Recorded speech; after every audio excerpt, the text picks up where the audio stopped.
কি করে দিছি? আর কি বলেছে? ডাক্তার ওষুধ ঠিক হয়ে যাবে। ওষুধ দিলে ঠিক হয়ে যাবে? আচ্ছা ঠিক আছে। ও মামা, তুমি আর ফোন দেখবো নি তো? না। দেখছো চোখগুলোকে কি করেছে দেখেছো? ফোন দেখিয়ে দেখিয়ে বাবা একবারে শেষ করে দিছে। তুমি বাবাকে বকতে পারোনি? না। কেন? ব্যথা। তোমার হাতে ব্যথা, মুখে তো কিছু হয়নি। না। তাহলে তোমারই তো দোষ। বাবা ফোন দেখালে তুমি দেখবে কেন? না। কি না?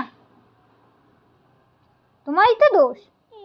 ঠিক হয়েছে, ঠিক হয়েছে, আমরা ঘুরতে চলে যাবো, এরপরে তুমি ঘরে থাকবো।